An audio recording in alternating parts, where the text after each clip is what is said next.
Good evening, folks. Welcome to the Podium Pounders podcast. Uh, we're here live at the Bucefaro family franchise of McDonald's restaurants, and I'm Cooper Brown, and I'm here today with Hannah Reinhard.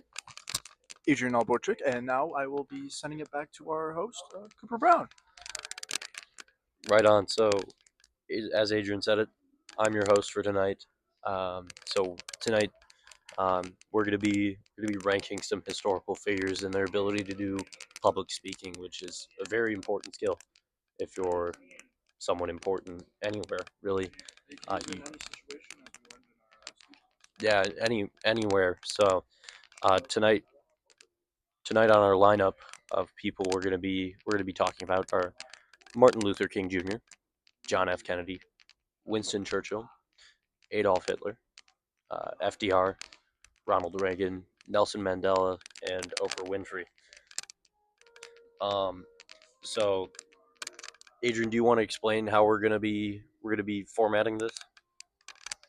Absolutely, I would love to. Okay, so we're gonna have a little infographic up here of a little tier list, and it's gonna be ranked S through D, classic little YouTube tier list, and we're gonna rank all these political and speaking figures on top of on this tier list. So nothing too crazy. We're just gonna go over all their speaking abilities. Nothing crazy like that. I'll be handing you to my co-host Hannah. Right, so let's get started. Let's get started. I couldn't agree more. So, up first on our lineup, as I said earlier, Martin Luther King Jr. Does anybody want to start us off and give us a ranking? Maybe we could do a little debating. Yes, I would love to clarify upon this speaker. Um, Naturally, there's going to be that bias because he was just so influential in the civil rights movement, but we can't be focusing on any of these speakers in terms of what they did necessarily because we just have to account for their speaking ability and the way they can move the public.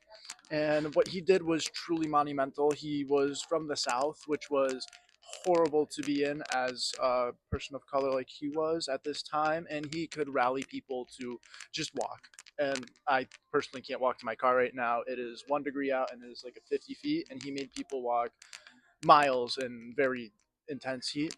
And he also was very good at motivating not just fellow African Americans like himself, but also white people and other people to follow his cause and have a change in what was known as the Civil Rights Act. I will be handing you to my co host now. Yes, Martin Luther King Jr. was incredibly influential during his time, and today he is as well. He faced a lot of adversity because of what he was choosing to speak about, and it's hard to speak up about your opinions when a large majority of people are disagreeing with you, so it's very respectful of him that he was able to do this and formulate such strong opinions, speak them to public, and not have fear in the face of adversity. So I would like to rank him A tier. Yeah, Adrian, do you want to give us your ranking since you forgot to? I sincerely apologize for not ranking. I would put him at a high A tier, and maybe the lowest, a high B tier, but a very solid A tier at most. Yeah. So I love that you guys talked about how much adversity MLK faced. The '60s were a very rocky time for civil rights in the U.S. So MLK had a lot of enemies, but he also had a lot of fans. Um, he was really able to get people to get together and do what he envisioned for America. So we see a lot of lasting effects of that in today's legislature, and the end of segregation. Um, One speech that I really thought was really influential was the "I Have a Dream" speech, which he gave at a rally at the Reflection Pool in Washington, um, which it's his most memorable speech by far, um, which he gave to a massive crowd of people, which he amassed over his walk there from Montgomery. I think it was a very long walk.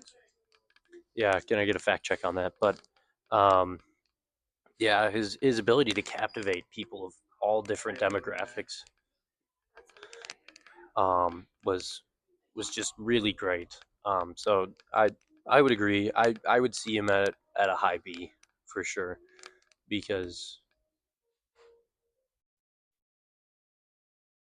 yeah, high B tier. The McDonald's Wi-Fi is not great, so um, moving on to JFK or John F. Kennedy for long. Um, what do you guys think about that? Where would you place him on our tier list?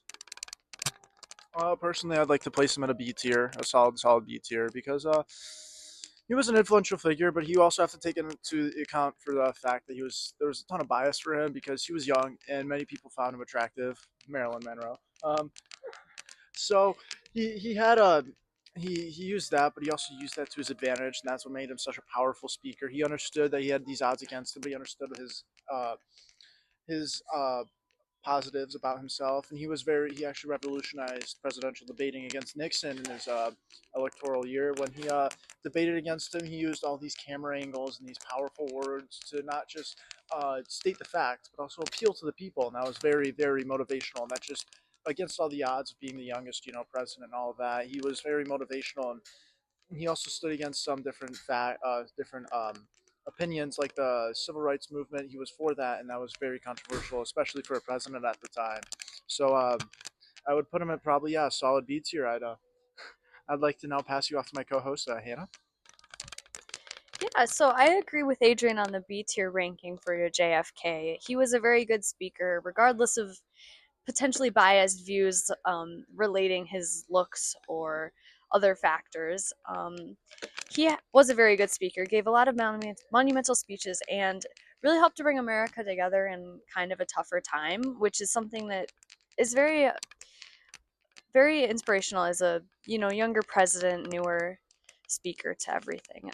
He also had a very notable accent, which is a good public speaking skill to have because it draws the audience in and is something that can be well known across places. So Yeah, I couldn't agree more. JFK's accent, he was a he had a very strong New York accent, which I think most people today would even recognize.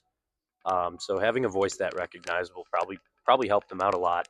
Um, and Adrian, I love that you said that he was in a very bad time for the country. I would say not only was the civil rights movement going on, so you had a lot of people divided in the country on that issue, but you also had the Cold War, um, which he had a lot of uh, moments where he had to call the country and kind of get him on his side to rally these people behind a central cause, and that's embodied by the space race with his yeah, and the Cuban Missile Crisis, the arms race, all of that, um, with his quote, "Ask not what you can do for your country, but what your country can do for you." I said that backwards.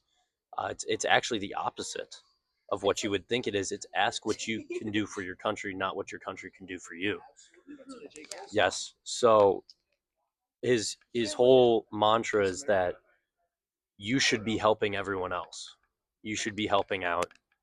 You shouldn't be asking for help. So yeah, I agree. I mean, there was definitely some things he could have done better. He was a very controversial figure, but overall, I'd say yeah, a B tier is pretty solid for him. So yep, we're gonna do our infographic on him. Um, so he's going in B tier, and then on to Churchill. Anybody want to lead us with Churchill? Okay, Adrian again. I don't mind going first here. Churchill, great guy. He was very powerful speaker. He came in at the right time. The United Kingdom or Great Britain at this time really needed this kind of a person to like rally behind. He was very powerful. He was very well suited to rally a country behind his cause because they were very isolated at this time, especially with what was going on in World War II. They had no allies essentially, and especially during the Dunkirk crisis, he got a ton of civilians to just take their regular civilian boats and go against very powerful weaponized military of the German army, and he rallied a bunch of regular citizens to do that. So he was a very powerful speaker, but he did have some downs to himself. He wasn't um, very good public figure in terms of what he was called. He smoked a lot of cigars.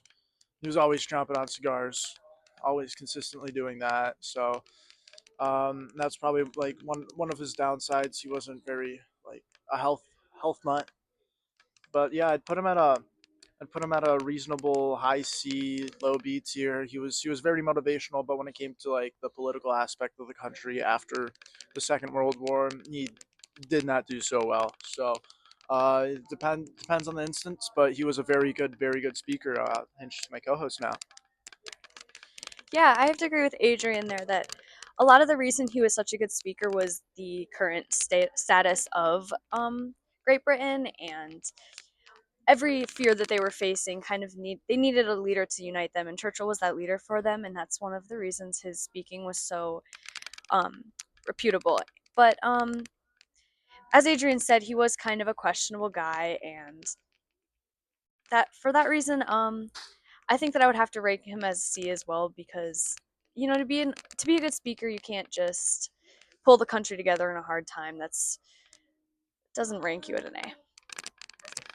Right on. So yeah, um, I would say Churchill is definitely one of the lesser speakers on this list. Not that he was a horrible speaker by any means, but compared to the others, he's just not as great.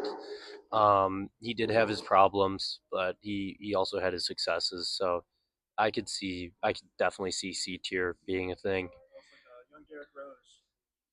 I don't know what that means, but yes, yes. So yeah. Um, Now we're going to move on to a very controversial figure, and I think this is probably going to be the last person we talk about tonight, just for time's sake. But Adolf Hitler is going to be our next person we're going to talk about. Does anybody want to lead us off?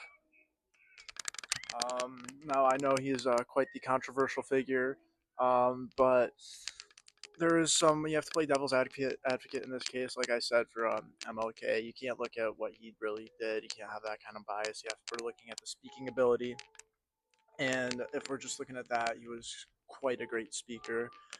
He rallied a whole nation behind a horrible idea, horrible ideology, and he convinced the whole nation that this was the right thing to do. And he essentially took over a whole country just by using words and being very vocal about it, especially on the podium.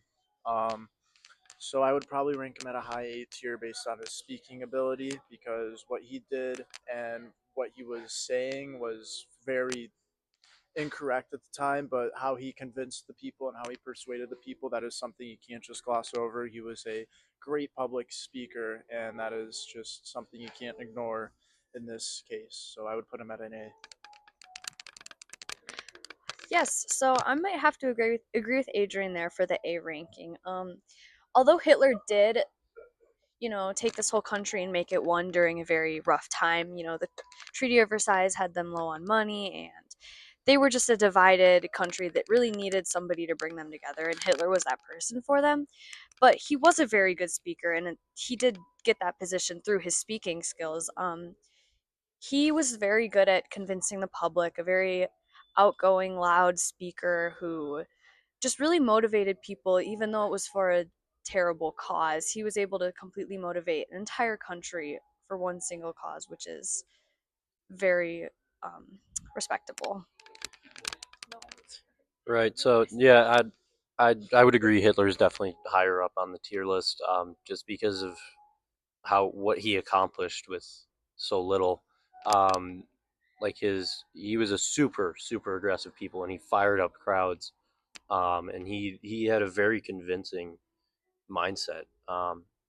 So his beer Paul Putsch trial closing speech is very memorable. He was I know Adrian, I know. But his trial speech, he was up against the wall there, and he managed to back down a courtroom and make them love him. So that makes him a very reputable speaker, in my opinion. So unfortunately, that's all we have time for today. Um, yeah, we're gonna do our infographic here, and then Well, I suppose we'll have to do a part two on this. So we'll catch y'all on the flip flop. Yeah.